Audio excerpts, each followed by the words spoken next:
Shakur came out and he gave his reaction to Bud, in which he said, Bud, he a great. He's one of the greats. People don't give him his credit that he deserved. He don't know why, but I'm going to tell you why, Shakur, because just like you, just like he, just like Floyd, just like Ward, you guys on the coincidental list. So the double standards are real in the sport of boxing. You guys have to do twice, 3 times, 4 times as much. Y'all got to quadruple these fighters on the hope list just to get a fair shake.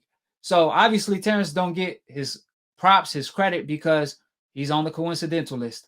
Imagine a guy like Terence, who's supposed to be a boxer, that finishes all his opponents at 147, supposedly a division he too small in, and he still don't get his credit. He already moved up 3 weight divisions. He was clearly the best at 135. Nobody wanted to mention his name. At 140, he washed the division. Now at 147, he want to fight everybody and anybody. I mean, how many fighters move up a couple divisions and then be willing to fight anybody in that division? Supposedly or arguably the deepest division in the sport of boxing, welterweight.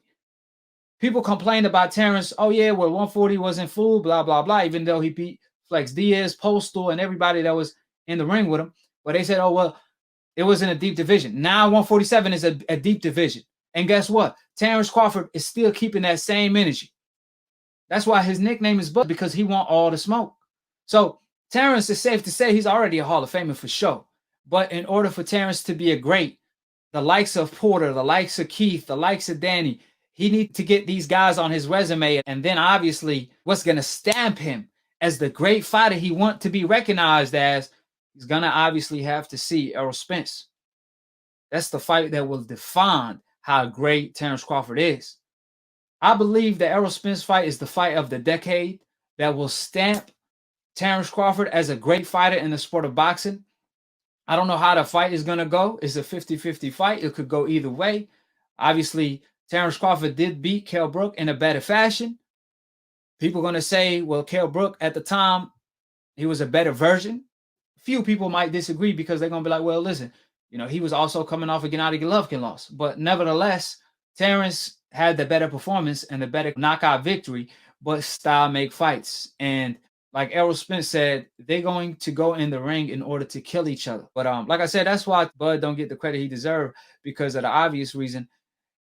He on the coincidental list. So he obviously got to do that much more to get just enough credit to go by. With Terence Crawford, 3-4 years ago, Teddy Atlas was telling him Lomachenko, who was 8-1 at the time, who just avoided a Salido fight at the time, is pound for pound number 1. And he told both Andre Ward and Terence Crawford, he just became undisputed at 140 in a knockout fashion. Andre Ward knocked out pound for pound number 2 at the time, Kovalev. He's a gold medalist, haven't lost a fight since 14 years old. He told both of them, you guys aren't competing with each other. You guys are competing with Lomachenko.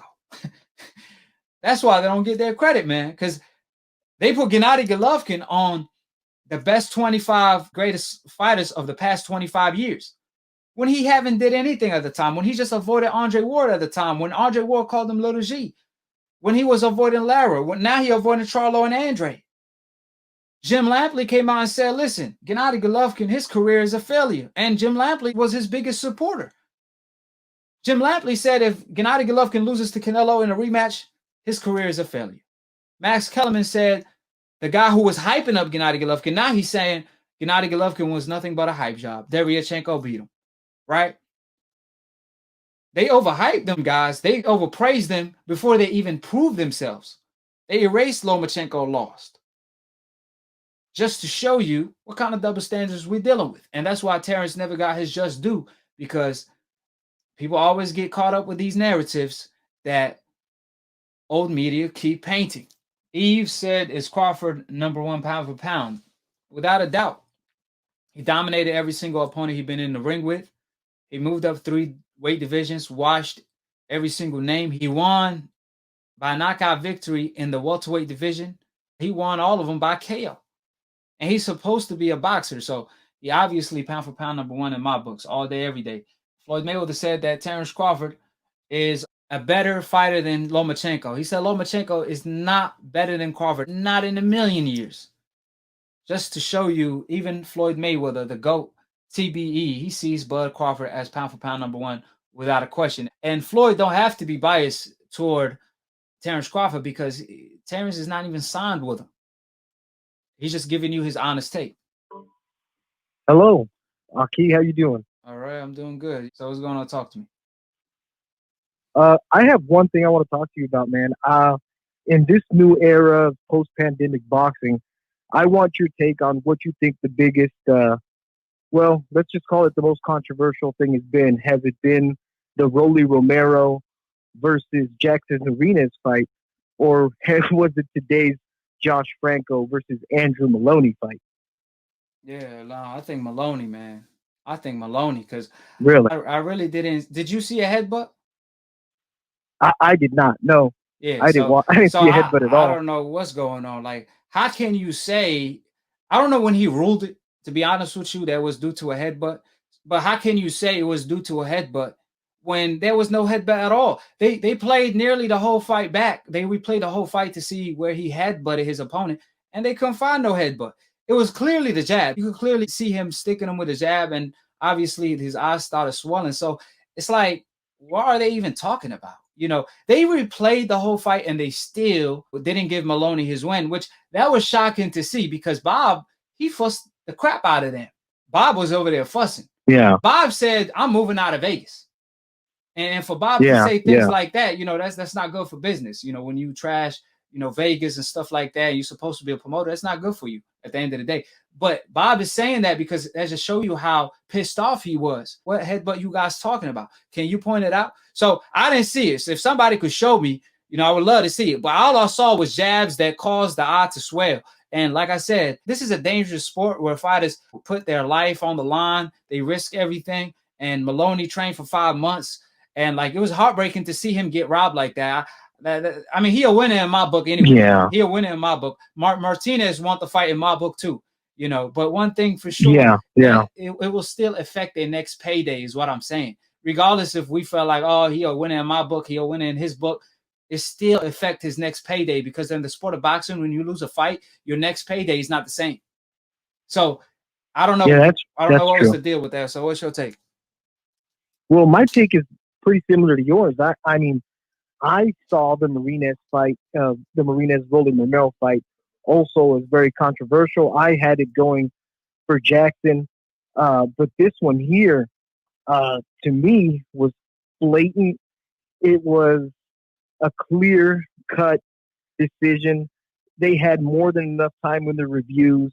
The review system itself needs to be brought in question, obviously, Right. because there's no way you can have two officials looking at that for that long and make up a headbutt that you, most of the people that I've spoken with today who saw this fight didn't see. So, I mean, it's just sad. This is the kind of thing that really gives boxing well, not really a bad name, but it's a blemish on the way things are going, especially now in this post-pandemic time.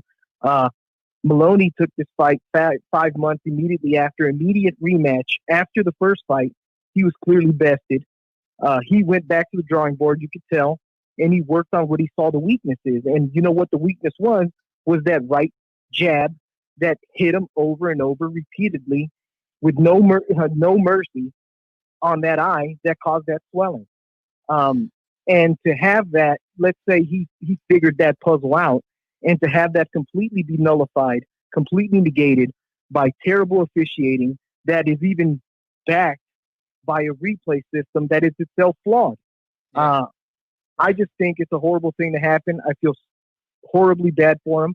I feel that the Jackson Marinez, at least he got his rounds all the way in. The decision didn't go his way. I saw it clearly the other way. That's fine. But to have the match stopped, because I even heard, Tim Bradley and Andre Ward say that that's a fight that could have gone a couple more rounds. There could have been more progress to that fight. And maybe, I mean, I can't predict the future. I don't know what would have happened in those other rounds that they would have given him. But I feel, things weren't going Josh Franco's way. And side note, it's interesting how Jackson Marinez got, well, I don't want to say the word robbed, but he got unfavorable decision in the fight against Rolly Romero, and now Joshua Franco kind of gets, who's also a Robert Garcia fighter, gets it the other way around. I mean, that's an interesting side note. Really has no weight here or there, but that's how I see it, man. This decision, especially being backed by instant replay, something that they're trying to bring in, something that they're, I would say is still experimental, especially in this pandemic phase of boxing, all these bubbles and all this other stuff. It's got to have some weight to it. Yeah, but what's the purpose of it? I mean, that's just my take on it. Well, what's the purpose of it if they're going to replay the whole fight and not see a headbutt? However, they still go on with the old decision that the referee made, which was the mistake of the headbutt that wasn't there. What's the purpose of a replay? If you're going to go back and watch the replay and not correct the mistake, what's the purpose of the replay? They wasted our time. Hold it. You're not that pretty. I'm a bad man. Wait. I still got the wall. I got the wall. I bear witness, there's only one God, Allah, and Muhammad is his final messenger. That's what I said, Larry, on the Bungle fight. Thanking you. They call me the problem, but you could call me the can man, because anybody can get it. Africans, Americans, Dominicans, Mexicans, anybody can get it.